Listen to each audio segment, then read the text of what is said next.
यह छोटी सी स्क्विड के शरीर में एक विशेष अंग होता है जिसे प्रकाश अंग कहा जाता है और इन्होंने इस एक छोटे से जीवाणु के कारण अंधेरे में चमकने की क्षमता प्राप्त की है जिसे विब्रियो फिशेरी कहा जाता है। इसलिए विब्रियो फिशेरी इस प्रकाश अंग को कैसे आवासीय करते हैं? वे सभी प्रकार के अन्य विभिन्न माइक्रोब्स को पराजित करते हैं और आवास करते हैं। स्क्विड प्रकाश का उपयोग स्वयं को मेहदी बनाने के लिए कर सकता है, इसलिए उसका उपाय है कि स्क्विड बैक्टीरिया को भोजन प्रदान करता है। इस प्रकार बैक्टीरिया पोषण प्राप्त करते हैं और स्क्विड प्रकाश प्राप्त करता है और इसलिए हम इसे साइम्बियोसिस कहते हैं, क्योंकि प्रत्येक साथी से लाभ होता है जो उन्हें एक दूसरे को जीवित रहने और समुद्र में जीवन जीने में मदद करता है। स्क्विड के पास हमारे पास एक ही प्रकार की अंतर्जातिक प्रतिरक्षा प्रणाली होती है, उनकी समान संरचना है। इसलिए यहाँ एक से अधिक जीव वैज्ञानिक रूप से हम स्क्विड से ये सबक सीख सकते हैं और मनुष्यों पर लागू कर सकते हैं।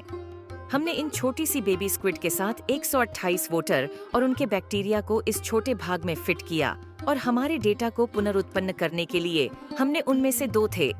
कुछ जानवर अंतरिक्ष में अपने माइक्रोब्स को प्राप्त करते हैं और कुछ जानवर अंतरिक्ष में उनके माइक्रोब्स को प्राप्त नहीं करते हैं, तो हमने उन्हें समय समय पर निगरानी की।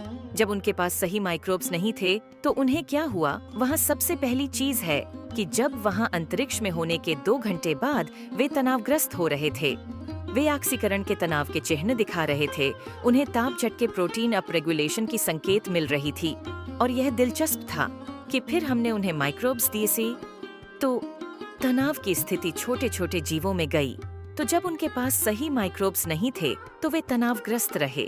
वह स्थिति पूरे प्रयोग के दौरान बनी रही, लेकिन उन जानवरों में जिन्हें उनके माइक्रोब्स मिले थे, तनाव का पूरा उत्तर चला गया या ये पूरी तरह से अर्थहीन हो गया।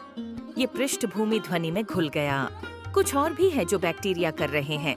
जब वे ऊतकों को आवासीय करते हैं, वे अपनी बाहरी झिल्ली के छोटे टुकड़े बना रहे हैं, लेकिन उसके साथ जैसे ही वह शेड हो रहा है, वह वास्को पर सामग्री पहुंचा रहा है।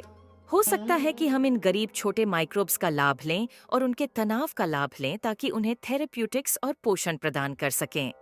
ताकि लोग वैक्सीन प्रदान करने के लिए इस प्रौद्योगिकी की खोज कर रहे हैं, दवाओं को देने के लिए।